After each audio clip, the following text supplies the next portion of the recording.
Qué gusto que esté nuevamente con nosotros. Estamos en miércoles, mitad de semana. Gracias por ser parte de esta hora de noticias. Acompáñenos.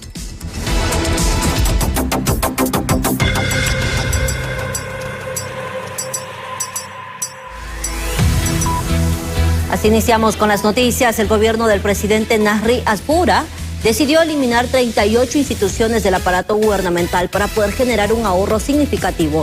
Una decisión que aplauden los expertos al asegurar que muchas de ellas están siendo innecesarias y que además están sobrepobladas de empleados.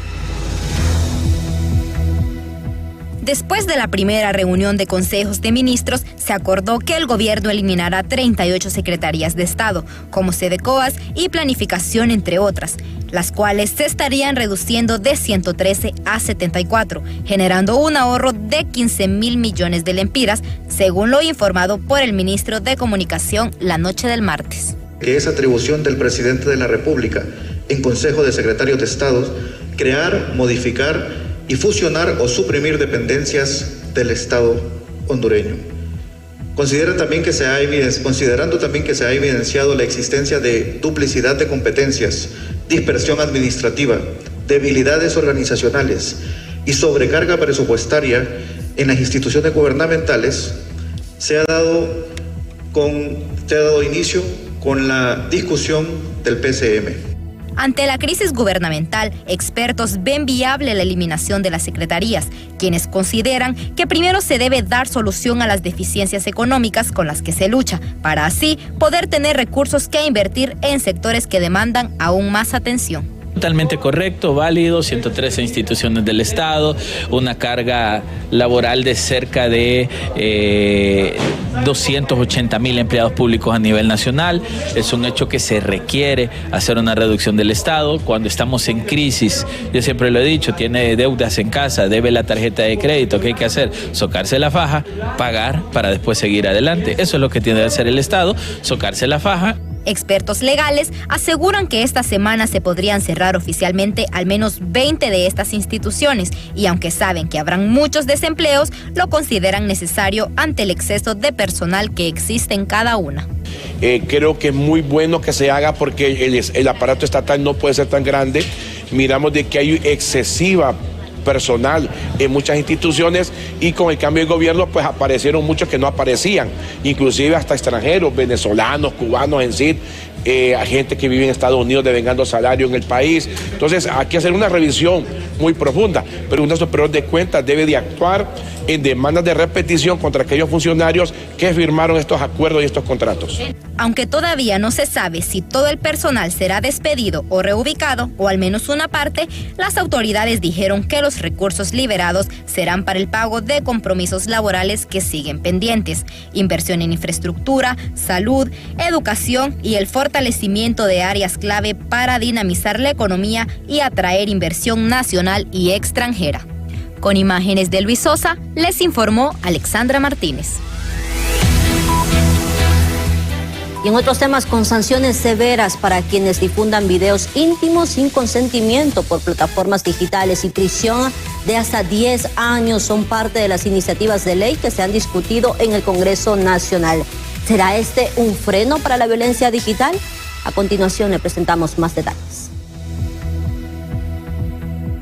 Una nueva propuesta de ley en el Congreso Nacional busca castigar con penas de hasta de 10 años de cárcel a quienes difundan videos o imágenes íntimas sin el consentimiento de la persona afectada. La iniciativa surge ante el aumento de casos de violencia digital, especialmente contra las mujeres y jóvenes. Fíjese que no existía una ley tan precisa, digámoslo, ¿verdad?, para señalar ese tipo de actos. Y podemos ver que lamentablemente hay muchas personas vulnerables, especialmente en el caso de las mujeres jóvenes, ¿verdad?, que muchas veces son engañadas por alguien o tuvieron una relación de noviazgo con una persona y se quedaron con alguna fotografía o le tomaron alguna fotografía sin su permiso y después la van compartiendo y llega a un punto, ¿verdad?, que todo mundo llega a tener esos famosos PAC que hoy dicen. Las reformas pretenden incorporar sanciones más severas al Código Penal, tipificado de manera específica la difusión de contenido íntimo como delito autónomo, incluso cuando el material haya sido obtenido con consentimiento pero divulgado sin la autorización. Las sanciones económicas van entre 50 a 100 salarios mínimos. Este proyecto incluye penas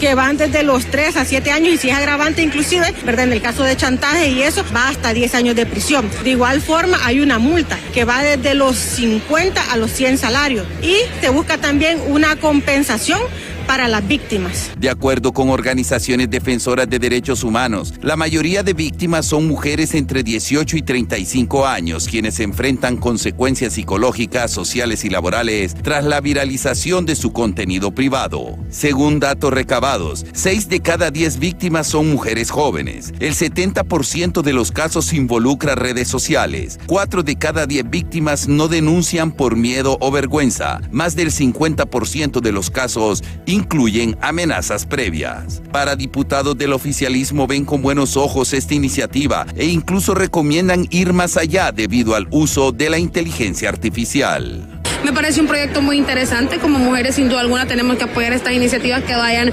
orientadas a salvaguardar la integridad tanto física como moral de cada una de las mujeres que se ha visto violentada de diferentes formas y muchos casos de estos. Imagínense ustedes el tema de la violencia que estamos viviendo las mujeres en el país, ¿verdad? Que este es un tipo de violencia que también podemos enfrentar y que muchas han enfrentado y que se ha quedado así, simplemente que le tiran el honor a la calle a una mujer por divulgar una fotografía y después lo que cuesta restituirlo, ¿verdad? Entonces es un daño moral, un daño psicológico, un daño a la familia, un daño a la reputación. Y si es para salvaguardar, como les dije, la integridad de las mujeres, pues nosotros vamos a apoyar. La propuesta se encuentra en discusión y podría marcar un precedente en la lucha contra la violencia digital en el país. El debate ahora gira en torno a cómo equilibrar la libertad de expresión con la protección de la intimidad y la dignidad humana. Para Noticieros Impacto BTV, Carlos Ramos. Y siempre en el Congreso Nacional se presentó también una iniciativa para poder derogar el decreto conocido como Pacto de Impunidad y que repartió cartas de libertad a personas del Partido Libertad y Refundación acusados por delitos de corrupción. Sin embargo, de ser aprobado, esto no tendrá ningún valor o efecto entre los que fueron beneficiados, aseguran miembros del Partido Liberal. Soy del criterio que aún derogándola, ya no surtiría efectos en aquellos ciudadanos que se beneficiaron por esa ley. Lo único que podía darnos es un mensaje que el Congreso está recuperando la institucionalidad y en razón de eso, porque no se respetó la institucionalidad en el 2022, es que está derogando en su totalidad ese decreto. Porque solo derogar 4 artículos, eso es como legitimar que lo... Y también desde el Legislativo impulsan una iniciativa para poder limitar los efectos del polémico decreto de amnistía, también llamado el Pacto de Impunidad, y los analistas cuestionan del por qué no buscan la eliminación completa y esperan que el contenido de la propuesta sea divulgado. Pues enfrente ese flagelo desde hace mucho tiempo, es un flagelo que le cuesta muchísimo dolor, luto y sobre todo el desvío de recursos importantes del Estado a bolsillos de particulares. Entonces cualquier acción, cualquier intención que venga a perseguir precisamente esa lucha contra la impunidad es importante. Habrá que valorar los alcances de esta iniciativa al conocerla ya detalladamente. Importante ver que, digamos, si lo que pretende es derogarla para su aplicación futura y por qué no se está buscando también como otra opción la nulidad de ese decreto que pudiera ser por vía. Y en otro tema, el Tribunal Superior de Cuentas ha recibido la notificación de por lo menos 90 millones de lempiras en demandas para el municipio del Corpus en Choluteca, por lo que se han enviado auditores para poder determinar las acciones a seguir. Además, se realizan también capacitaciones para unos 93 alcaldes que asumen por primera vez en esta administración. Las autoridades del Tribunal Superior de Cuentas realizan auditorías en las alcaldías del Corpus Choluteca y otras municipalidades para evitar que continúen recibiendo demandas laborales y de otra índole, ya que incluso han alcanzado cifras por más de 90 millones de lempiras. Auditoría puntual para determinar posibles responsabilidades. En el caso del Corpus que usted menciona, la semana anterior se desplazó un equipo de auditores para ese término municipal, en donde se entrevistó con la señora alcaldesa, quien ofreció la información que ella conoce sobre este tema de demandas, que en ese entonces oscilaba cerca de los 63 millones.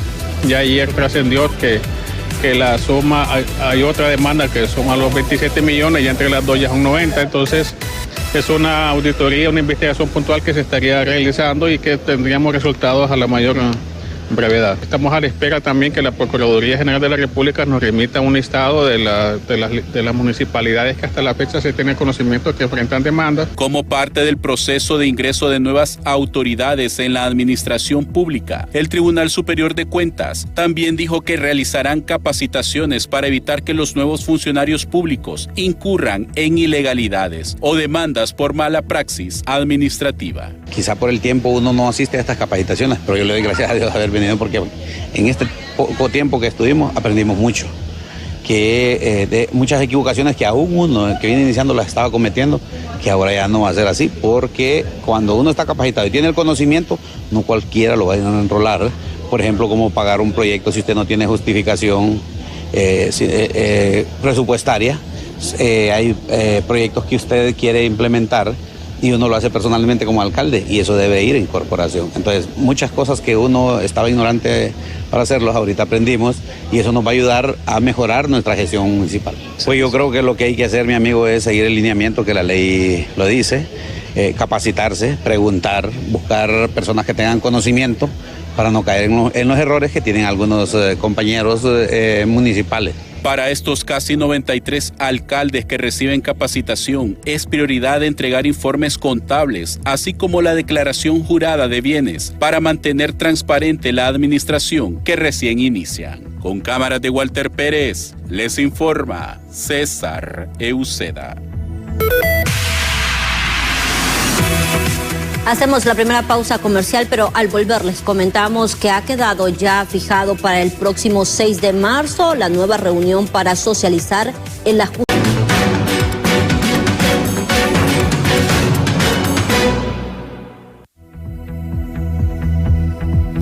Siete de la noche con 19 minutos. Gracias por seguir con Impacto BTV Estelar.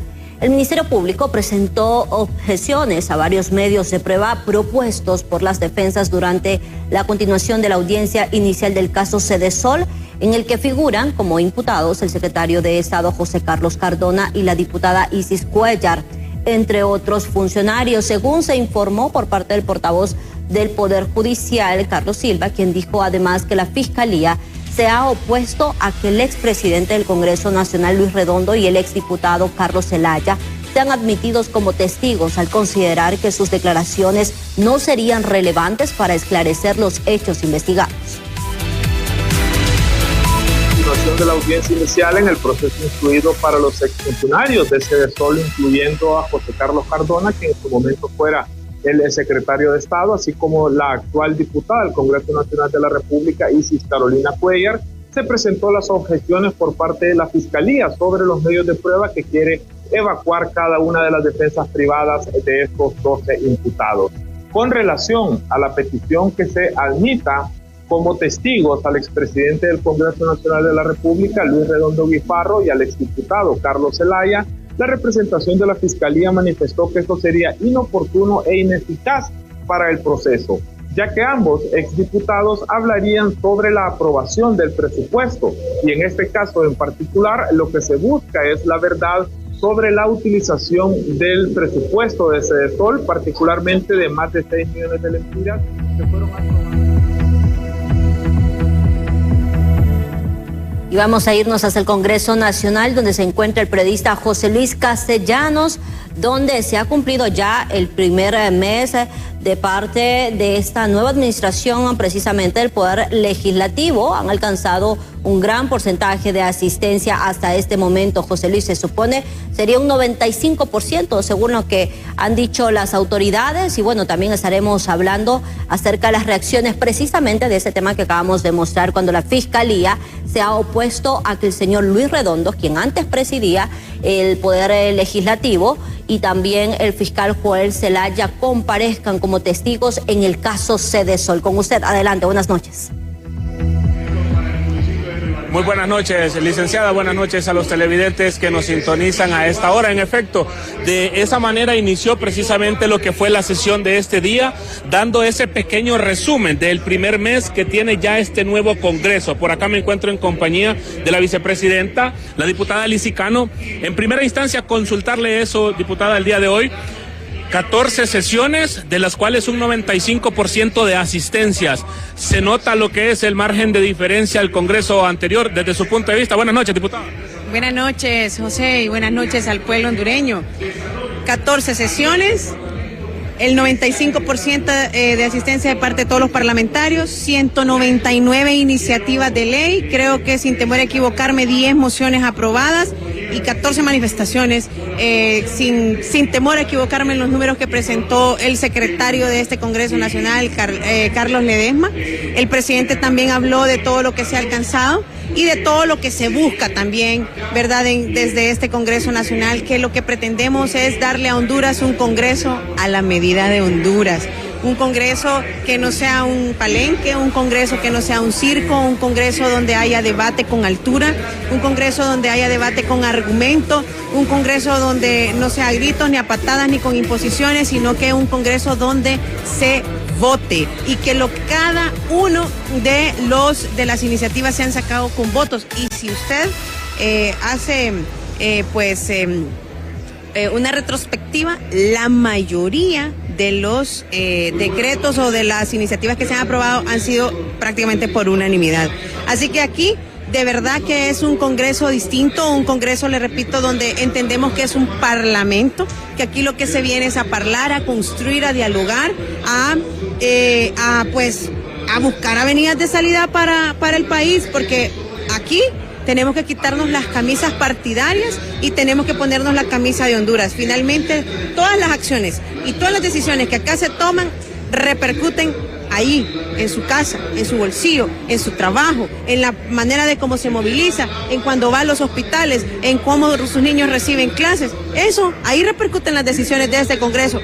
En el Congreso, José, se habla de mucho tecnicismo, técnicas parlamentarias y cada ley a veces tiene 14, 15, 100, 280, lo que sea, artículos, pero esas leyes que acá aprobamos finalmente repercuten en la vida diaria de los hondureños. Aprovechando su tiempo también, diputada, hablando de lo que fue el gobierno anterior, pues pretendían estar como testigos en el llamado caso de Cedesol, el expresidente de esta Cámara Legislativa y también el exdiputado Carlos Zelaya, pues ya se dio a conocer que mismos rechazó el Ministerio Público que sirvieran como testigos en este caso. ¿Su opinión, diputado? Bueno, yo creo que los entes operadores de justicia deben hacer lo propio, deben deducir responsabilidades a quien la tengan, deben de darle lo que el pueblo hondureño necesita, pero además merece, que es justicia. ¿Verdad? Que no estén haciendo las cosas motivados por nadie, ni motivados de ninguna manera por situaciones ajenas a impartir justicia. Así que eso es lo que esperamos de ese Ministerio Público, que ha dejado mucho que desear, sí, ¿verdad? Que ha dejado mucho que desear, pero bueno, que haga las cosas bien, pues digamos que de un tiempo en adelante que haga las cosas bien. Entre tanto, pasa lo que tiene que pasar. Diputada, también aprovechando, el día de hoy podría entrar en agenda la ley de reactivación económica. ¿Se podría estar aprobando esta noche? Bueno, sí, es una posibilidad de que se discuta. Bueno, de hecho, el presidente la anunció, ¿verdad? Vamos a darle un amplio debate acá, como se ha estilado en este mes, ¿verdad? Que todos los diputados tenemos la posibilidad de tener el uso de la palabra, y poder dar nuestras valoraciones y enriquecer el debate y el proyecto con las observaciones de cada uno de los parlamentarios. Perfecto, muchas gracias. La vicepresidenta del Congreso Nacional, Lizy Cano, bueno, precisamente su opinión y haciendo un pequeño resumen, licenciada y televidentes, a esta hora de la noche se está realizando la aprobación de algunos proyectos de ley que son precisamente para algunos productores de algunos departamentos. Con eso inició y dando ese pequeño resumen de cómo ha avanzado este Congreso Nacional en su primer mes. Ya lo ha dicho el propio presidente del Congreso Nacional. Al parecer el día de hoy nos vamos tarde porque mencionó que son varios proyectos de ley los que se podrían estar aprobando, entre ellos la ley de reactivación económica, que al parecer ya están los consensos necesarios, ya están los votos necesarios para que sea aprobado el día de hoy. Nos mantenemos en el lugar a ver cómo se desarrolla precisamente lo que es la agenda legislativa de esta noche. Licenciada, si no hay consultas, yo retorno con usted. Gracias, José Luis. Así es, habrá una noche larga entonces con la agenda que tiene ya en lista el Congreso Nacional. Estaremos al tanto, por supuesto. Mientras, la defensora de los derechos humanos, Dina Mesa, se pronunció de forma contundente al asegurar que el juicio político contra varios funcionarios de la administración anterior no debe retrasarse ni tampoco convertirse en objeto de negociaciones políticas. Sostuvo que cualquier intento de dilatar el proceso enviaría un mensaje negativo en materia de transparencia y respeto al Estado de Derecho. No deben negociarse y además deben ser prontos, porque la sociedad hondureña necesita respuestas, necesita verdad y necesita que se castigue a los responsables que quisieron echar por tierra la institucionalidad. Nos referimos al fiscal general Joel Zelaya, a la presidenta de la Corte Suprema de Justicia, Rebeca Raquel, al consejero Marlon Ochoa, a el magistrado Morazán del Tribunal de Justicia Electoral, y también tendría que deducirse las responsabilidades a Luis Redondo y a la expresidenta. Además, la Corte Suprema de Justicia admitió una querella interpuesta por la consejera del Consejo Nacional Electoral, Cosette López, contra el fiscal general Joel Zelaya y agendó la audiencia de conciliación para el próximo miércoles 4 de marzo. Los expertos legales aseguran que podría ser un proceso sencillo si ambas partes están de acuerdo. Siendo así, el fiscal general entonces tendría que pedir disculpas públicamente a la consejera por la divulgación de este supuesto material. El señor Joel Zelaya va a determinar si desea ofrecer disculpas, si desea llegar a un acuerdo conciliatorio, y será en este caso la abogada Cosette quien dirá si acepta ese arreglo conciliatorio, y ella perfectamente puede decir que aparte de las disculpas, ejemplo, que desea que sean publicadas en diarios de mayor circulación o que aparezcan en ¿cómo se llama?, en todos los noticieros habidos y por haber, en todas las cadenas o en las radioemisoras. Ahí ya va a ser un tema de que ella acepte si es que el señor fiscal.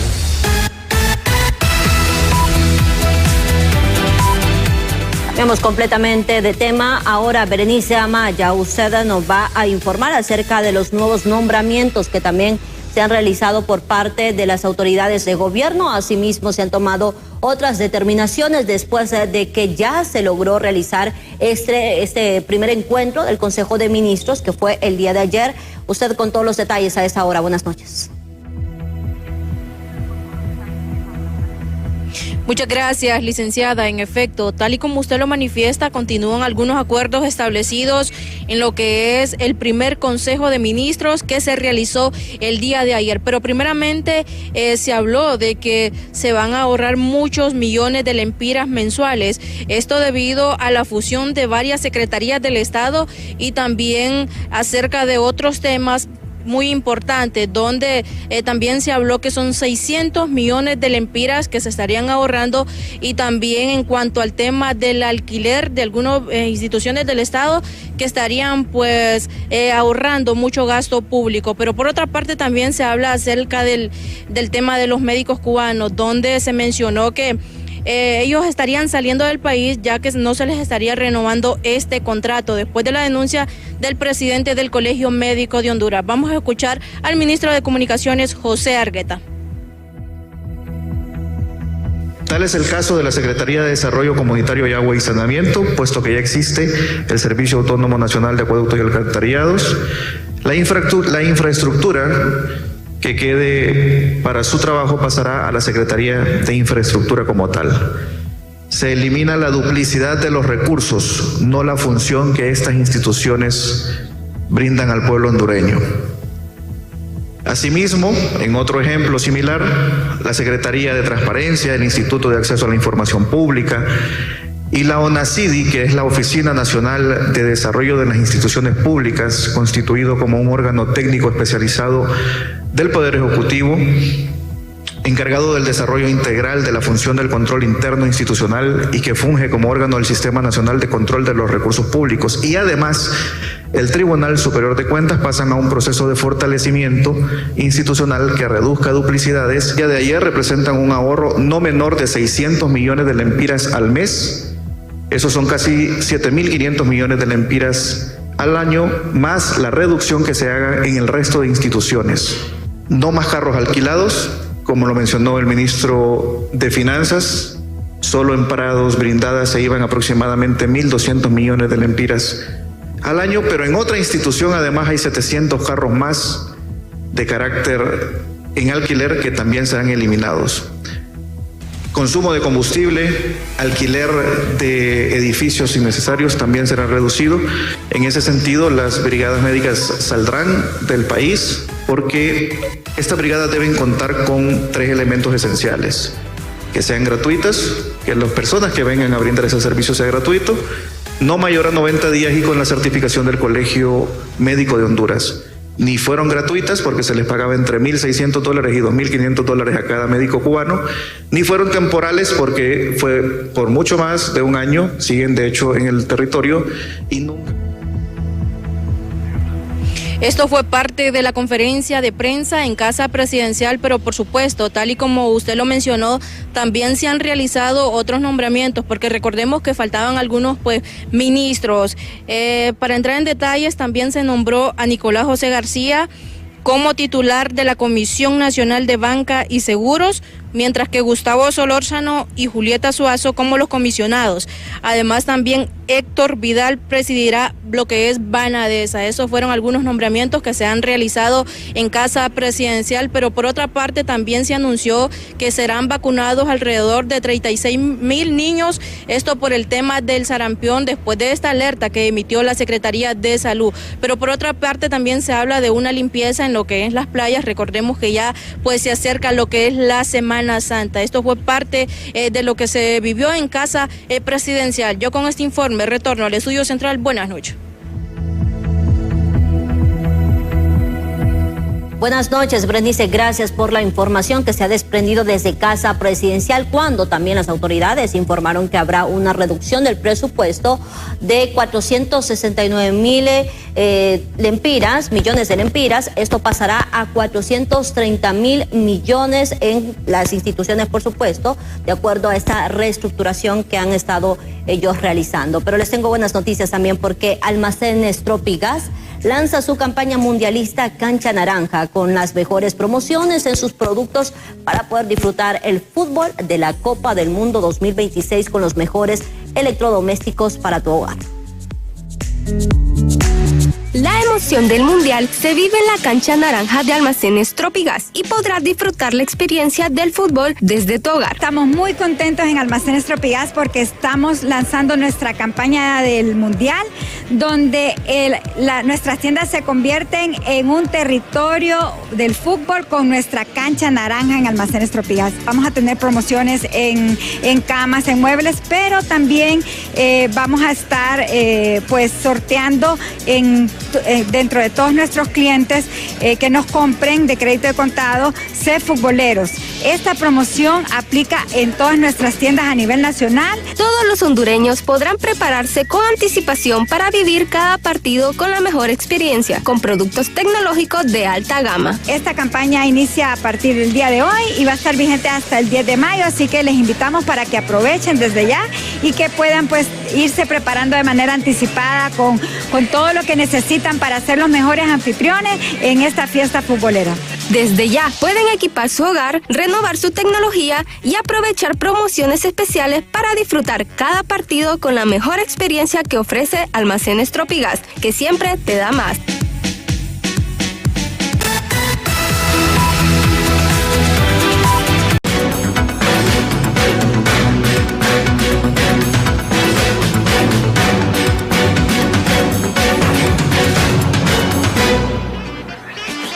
Gracias por continuar con nosotros. Les tengo buenas noticias. Regalo perfecto para papá está en el Titán. Este Día del Padre, sorpréndelo con un detalle que combine con su estilo y personalidad.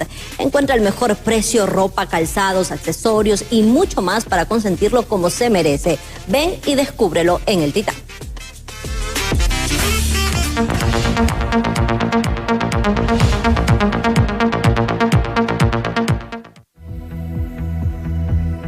Retomamos las noticias. Este día se reactivaron las negociaciones del salario mínimo para el 2026, un proceso clave para los trabajadores, empresas y también la economía nacional. Los sectores comenzaron ya con la revisión de los informes técnicos que servirán de base para el reajuste salarial precisamente, que deberá ser además retroactivo a partir de enero.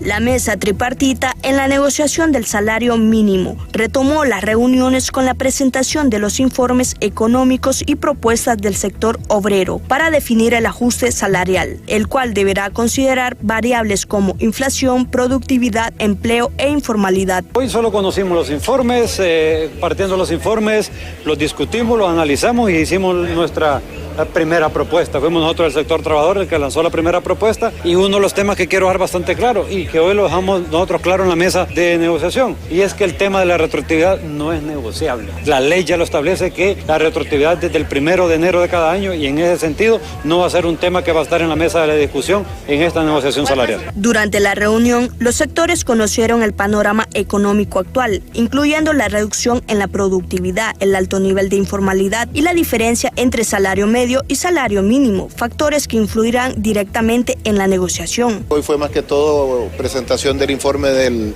Ministerio de Trabajo, de la Dirección de Salarios, y sí es destacable el hecho de la disminución de la productividad, el tema de la gran cantidad de trabajadores que están en el sector informal, la alta informalidad que se tiene, el tema de cómo el salario medio es bastante inferior al salario mínimo.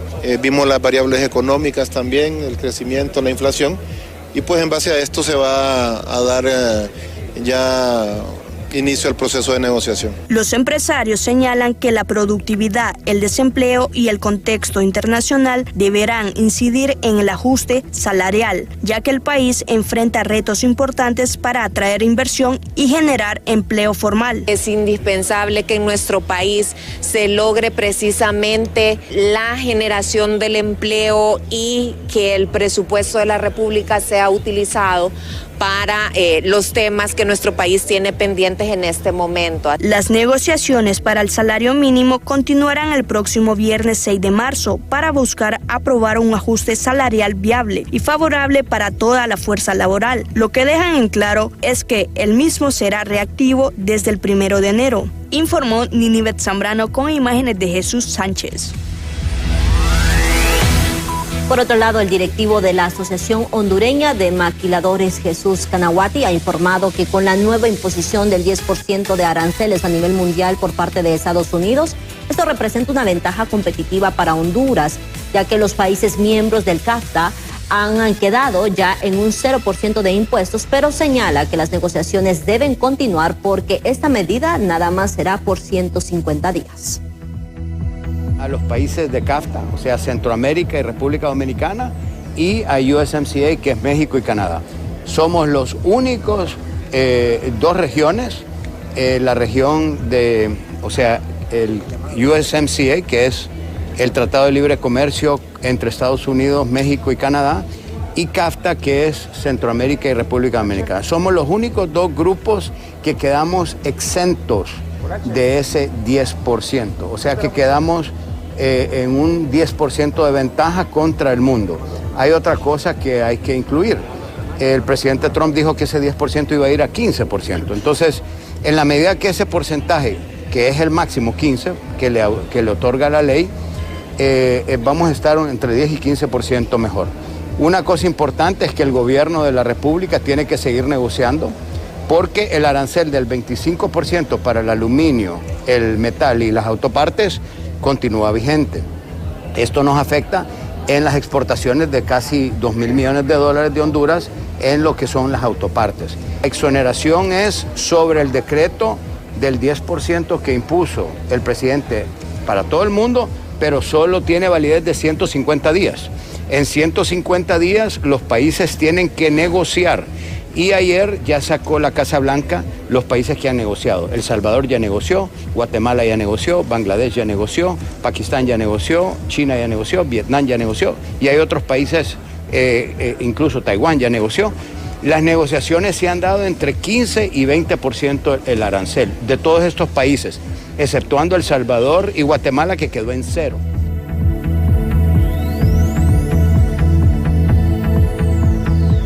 Y por otro lado, Honduras se encuentra ante una oportunidad histórica para poder transformar su matriz económica. Diversos sectores de la economía nacional coinciden en que una inversión robusta y estratégica en la logística de sus puertos agilizará el comercio internacional.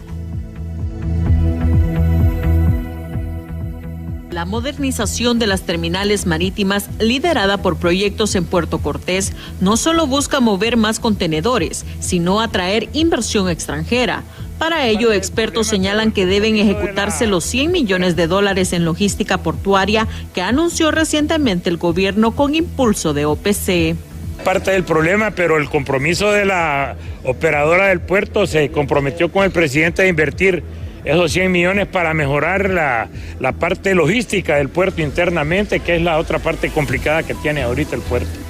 Posición ideal para lo que es llegar a accesar a Estados Unidos y salir para Europa también, o sea que convertir a Puerto Cortés en el puerto más importante no solo de Honduras, sino de que Centroamérica sirva.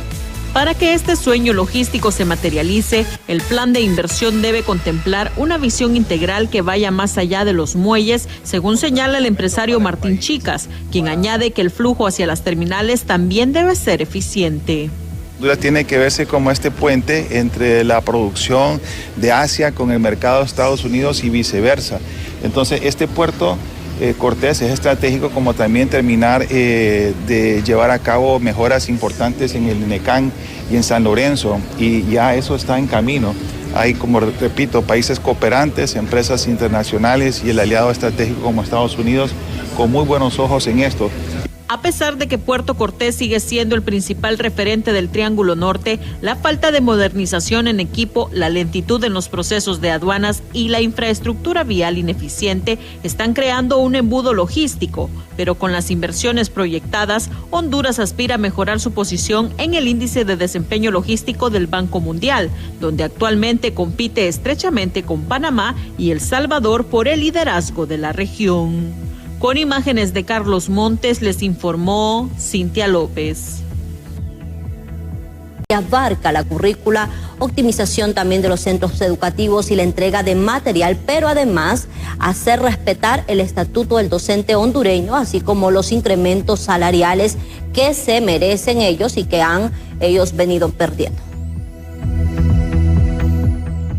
Dirigencia magisterial ha recibido el anuncio que no se les podrá hacer efectivo un nuevo incremento salarial para el 2026, lo que los ha puesto en alerta, ya que durante los últimos años estos derechos habían sido respetados, aseguran. Y la deuda histórica que tiene el gobierno con el magisterio, pues ellos dijeron que sí, la iban a pagar en partes, que iban a ir pagando de poco a poco, porque es una deuda un poco grande, pero al final lo que sí nos viene a afectar es que la ministra dice que no va a haber aumento salarial o reajuste salarial para este 2026, lo cual lo vemos contraproducente porque hemos venido recibiendo reajustes salariales por 3 años consecutivos. La presidenta del Colegio Profesional Superación Magisterial de Honduras mencionó que la puerta está abierta para el diálogo, pero ante las posibilidades de quitarle los beneficios del Estatuto del Docente y reformas a la ley del INPREMA, también están listos para salir a las calles. También necesitamos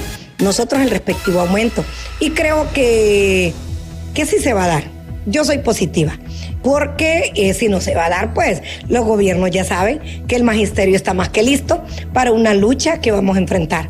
Y eso el Colprosuma está preparado, no desde hoy, sino que desde siempre, porque nuestra plataforma filosófica así lo contempla. El gremio docente se muestra sobre todo atento a promover cambios a favor de la enseñanza del país, que favorezcan a jóvenes y niños necesitados de una verdadera educación. Bueno, como gremio magisterial nosotros lo que esperamos y exigimos es respeto para el magisterio. Yo creo que es un equipo tan digno el magisterio, o sea, las personas que tenemos la responsabilidad de educar, por lo tanto de buscar el desarrollo del país, debiesen ser en todo momento valorados. Mientras el exministro de Educación mencionó que durante la anterior administración se les respetaron los derechos, pero serán las 6 organizaciones magisteriales las que definirán el rumbo a seguir. Siempre nuestras conquistas han sido en la lucha popular, ¿verdad? Siempre hemos buscado el diálogo como la mejor alternativa, pero si no hay diálogo con relación y revisión del Estatuto del Docente, habrá que ver la Federación de Organizaciones Magisteriales qué medidas va a tomar al respecto. Para estos dirigentes, también la prioridad es la educación de calidad, aulas tecnológicas, textos actualizados, merienda escolar completa, matrícula gratis real y otros beneficios en un sistema que urge de una mejora constante. Con cámaras de Walter Pérez, les informa César Euseda. Y en otros temas, la abogada Miroslava Serpas, excomisionada del 911, dijo que las nuevas autoridades de esta entidad realizan un despido indirecto a los más de 400 empleados que actualmente se encuentran a la deriva, ya que no se les ha entregado su cancelación o carta de despido oficial. De igual manera, dijo que esto afecta a la institución con la ejecución de los servicios. Dejado fuera a los operadores de ambulancias, paramédicos, operadores de cámaras y de llamadas. A nivel nacional no han devuelto hace un mes ya ambulancias a varios despachos, Francisco Morazán, El Paraíso, Santa Bárbara y otros. ¿Qué sucede con esto? Esto es un despido indirecto. La actual autoridad del 911 no cuenta con una delegación de facultades de la Secretaría de la Presidencia. El 911 es una institución que se conforma por una dirección que es parte del organigrama interno de la Secretaría de la Presidencia, entonces la máxima autoridad es el ministro de la Presidencia, quien no ha delegado esa facultad todavía en el director del 911. Entonces, en vista de que no pueden hacer notificaciones de despido y que temen que firmar esos documentos les traiga consecuencias jurídicas el día de mañana, pues decidieron simplemente cerrar los accesos, quitarles sus funciones, no pagarles sus salarios y dejarlos en esta condición para poder sacar a los empleados actuales y meter nuevos empleados. Yo creo que todos los gobiernos que llegan quieren trabajar con su gente y es normal. Lo anormal es que no se emita tan siquiera una notificación de despido. Cuando a la gente se le cancela deben existir 2 vías: o se les hace un despido por procedimiento disciplinario o se les hace una cancelación. Bien, y ante declaraciones como estas, ha dicho a través de su comunicado el Sistema Nacional de Emergencias 911 que la institución mantiene su operatividad permanente y con normalidad en todo el territorio nacional, además que continúan con el proceso de verificación de las personas con vínculo contractual válido, con el propósito de poder confirmar el cumplimiento de los requisitos de ingreso, evaluaciones técnicas y pruebas de confianza correspondientes, evitando irregularidades que pueden comprometer la seguridad nacional.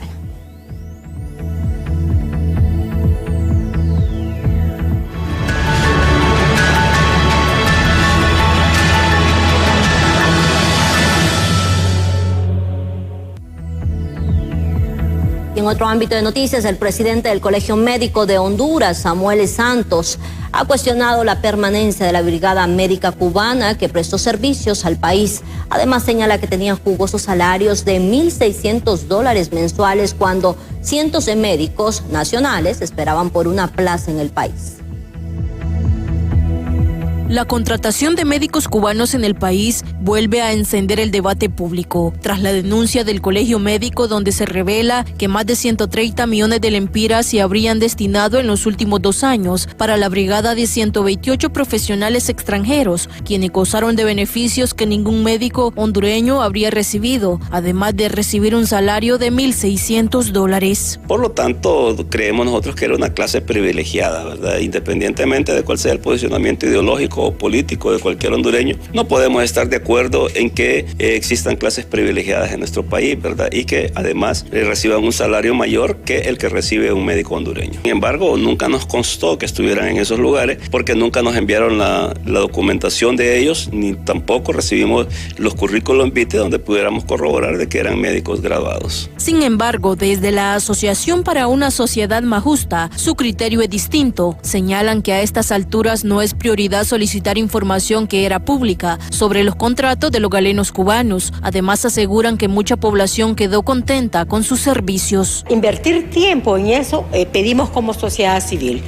Sin duda ya se fue de conocimiento público que habían contratos que teníamos médicos cubanos que estaban dando un servicio. Además, hemos visto población que quedó muy satisfecha con el servicio que le dieron. Entonces, la Secretaría debe estar focalizada en garantizar mejor servicio, mejor atención con recursos eficientes a favor del pueblo hondureño.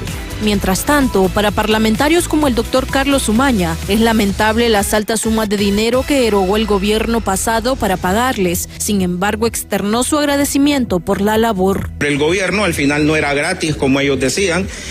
Más bien sirvió para que muchas personas nos echaran tierra a los médicos hondureños que decían que nosotros teníamos algo en contra de ellos, y no. Yo, Carlos Umaña, les agradece en el fondo de mi corazón todo lo que hicieron los médicos cubanos, los verdaderos médicos, porque nunca nos entregaron tampoco las credenciales al colegio médico. Siempre estuvieron ilegal, y esto sirve para que la población no crea que todo lo que brilla es oro. Le agradecemos sobremanera a los colegas cubanos que hicieron mucho por el pueblo hondureño, pero también estamos tristes porque al final tuvimos siempre la razón que esto fue utilizado ideológicamente. El convenio con los galenos cubanos fue firmado el 1 de febrero del 2024. Sin embargo, el contrato fue cancelado por el actual gobierno, lo que representa que los más de 10,000 médicos que se encuentran desempleados podrían ser contratados. En Cámara de Ángel Maradiaga les informó Berenice Amaya.